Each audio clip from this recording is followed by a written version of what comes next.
Si está la revancha, debo de cumplir, pues lo voy a hacer, no tengo ningún problema. Kung napanood nyo ang laban ni Charlie Suarez versus Emmanuel Navarrete Nice right hand from Charlie Suarez. at may suspecha kayo sa resulta, Estoy bien puesto para pelearle a Charlie Suarez, incluso ya lo estoy viendo como algo personal. sasabihin ko sa inyo ngayon, tama kayo. At hindi sadyang aaminin ito ni Emmanuel Navarrete. You see the way he's walking backwards. Boxing fans, maligayang pagbabalik. Castañeda on his back. Ang daya at politika ng boxing ay nakakadismaya. At ang dabawenyong si Charlie Suarez ay biktima nito ng nakaraang taon. Isang desisyong pabor sana kay Charlie Suarez, ngunit dahil sa bulok na sistema ng boxing, nanakaw ito sa kanya.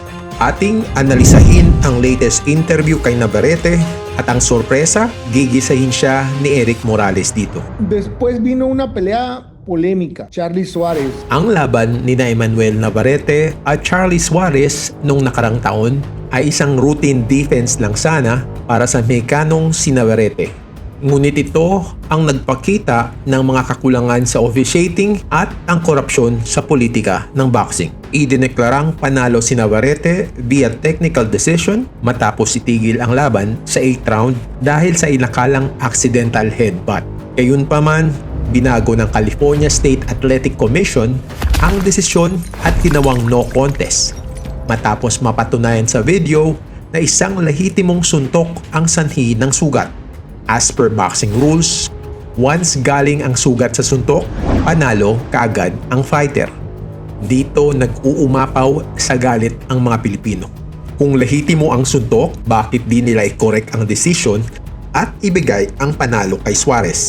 At kahit mga Mexicano, nag-uumapaw din ng galit sa kanya. Bakit nga ba hanggang ngayon wala pang rematch ang Suarez versus Navarrete controversy?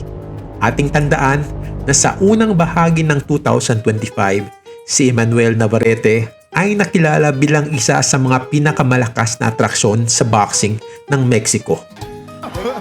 Headshots running down from Navarrete. Extend. It is over.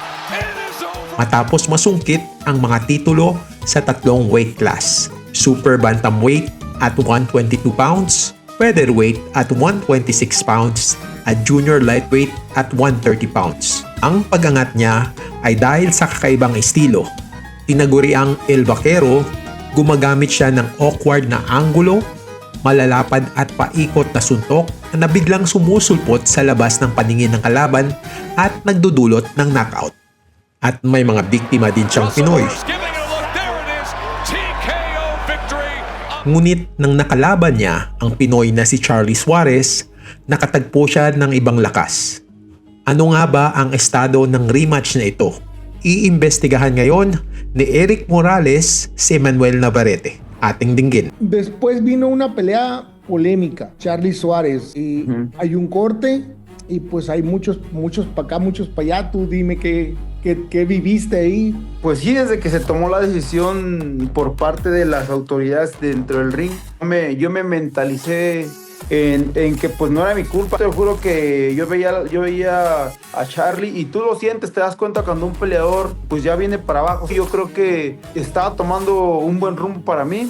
As Navarrete stated, kitang-kita daw niya sa dalawang mata niya na pahina ng pahina na si Charlie Suarez at papunta na sa kanya ang momentum ng laban. Agree ba kayo dito? If you saw the replay, it was a clear punch that I hit him. Se dio el corte, pero a mí me terminan por parar la pelea. En ese momento se dictamina que un corte, un cabezazo y la pelea se va a las tarjetas. Isang headbutt umano ang nangyari at ito din ang pakiramdam niya nung natapos ang fight. Rozamos las cabezas y hicimos la fricción y ahí fonde. At pagkatapos nga ng laban, naiba ang desisyon ng mga otoridad na instead of technical victory for Navarrete, ni-reverse nila ito at naging no contest. Después bajo ya un juicio pues se termina y bajo las leyes pues que la pelea se declara un no contest. Se habla mucho de la revancha, de para cuándo. At bakit nga ba walang rematch na nangyari? Ito tugon niya. Un buen de cabos sueltos, no hay tanto tiempo para para resolver las cosas así como tan rápido. Di daw magaganap ito ng ganun lang. At may mga detalye pang hinahanay ayon sa kanya. Ngunit nasa isip pa rin niya si Charles Suarez palagi. O tengo al menos esa idea pues de que tengo que cumplir con el compromiso de la revancha con Suárez. No tengo ningún problema. Muchos habló de que preferí una cosa u otra, y la verdad es que yo solamente dije, pues si debo, si está la revancha y ante el organismo que yo represento debo de cumplir, pues lo voy a hacer, no tengo ningún problema. At gaya nga ng sabi natin, nararamdaman din niya ang pressure sa kanya ng mga kababayang Mexicano. Dahil sa social media, panay din ang banat nito sa kanya. Contrary sa mga sinasabi ng kritiko niya, di siya natatakot kay Charlie Suarez. Tú sabes que un peleador nunca va a decir que tiene miedo, nadie va a decir, me da miedo pelear con fulano. Eso es algo, pues que no, normalmente, menos un peleador mexicano, no decimos normalmente, no, es que me da miedo, o yo aquí estoy y no tengo ningún problema en enfrentar a Suárez. Bakit nga ba hindi niya inuna si Charlie Suarez? Ito ang kanyang tugon. Pues bueno, se abre la oportunidad de pelear con Sugar. Digo, toda la vida he peleado una unificación y ahorita de repente que me la presenten, y lo comenté en la convención con la WBO, con el organismo. Yo dije, hey, déme la oportunidad de hacer la unificación, y en cuanto yo tenga la oportunidad voy a tomar la revancha con Suárez. No tengo ningún problema. Gusto niyang magkaroon ng isa pang belt. Sa ngayon, WBO belt lang ang nasa kanya. At target niya ang current IBF 130-pound champion na si Eduardo Sugar Nunes.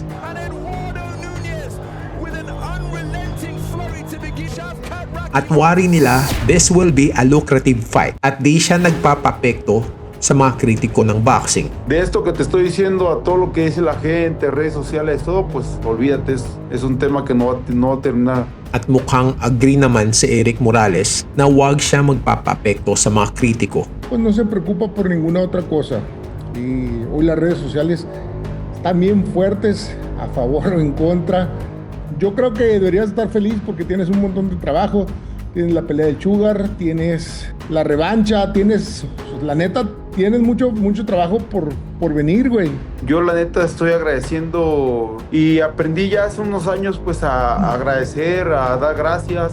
Ngunit si Eric Morales bilang isa sa mga kritiko na rin ngayon ay may tinanong sa kanya. Gusto nitong iklaro kung kanino ba galing ang ideyang wag i-rematch muna si Charlie Suarez. Cuando fuiste a la convención de la OMB, ¿les pediste permiso para hacer la pelea? ¿Qué te dijeron? Pues literal hablé como tal, estaba la oportunidad de hacer la revancha con Suárez, y de repente me hablan y me dicen, está la pelea de unificación con el Sugar, tremendo campeón. Sí, vamos a hacer la unificación, y después nos preocupamos por esta parte, ¿no? Del cumplimiento que tengo con el organismo, con Charlie Suárez y todo. Me invitaron a la convención. Alejandro fue el que habló, y es real. Si Alejandro Brito ay nagsisilbing tagapamahala at manager ni Navarrete. Madalas niyang kinakatawan si Navarrete sa mga opisyal na komunikasyon sa mga sanctioning bodies tulad ng WBO at sa mga negosasyon para sa laban at titulo. At may isa pang rason kung bakit di natuloy ang laban kay Suarez. Tú lo sabes, desde que me coronó campeón hace ya casi 7 años, hasta ahorita nunca había tenido la oportunidad de unificar, ¿no? 7 taon na daw siyang kampiyon at hanggang ngayon umano hindi pa siya nakapag-unify ng belts o yung makalaban ng isang kampiyon ng ibang organisasyon bukod pa sa WBO. Ngunit di natin may tatanggi ang katotohanan na may korupsyong nangyayari. Isang paghingi lang ng Team Navarrete sa WBO at binigay kagad ang ibang fight sa katauhan ni Eduardo Sugar Nunes. At di pinansin si Charlie Suarez. At ang latest balita pa dito, Team Suarez never accepted any step aside money from them. Sa media, sinasabing Charlie Suarez and his manager, Rick Nabalta, explicitly stated that they did not accept any payout to step aside. Suarez said, hindi po totoo na may natanggap kaming step aside fee. I want the rematch. At simpleng hindi ito pagrespeto sa mga Pilipino. Sila din ang nag-violate ng kanilang batas na nagsasaad na mandated si Navarrete na kalabanin si Suarez. At ang tahasang pagpapatuloy pa rin ng laban ni Manuel Navarrete kay Eduardo Sugar Nunez na walang pahintulot ng Team Suarez ay di dapat patawarin ng mga boxing fans. Ano ang dapat gawin ng team ni Charlie Suarez sa bulok na sistemang ito? Iniiwasan ba ni Navarrete si Suarez at maaring takot nga itong masagupa siya muli? At sa mga content na tulad nito, suntukin ang like and subscribe for more. Salamat, kaboxing tayo!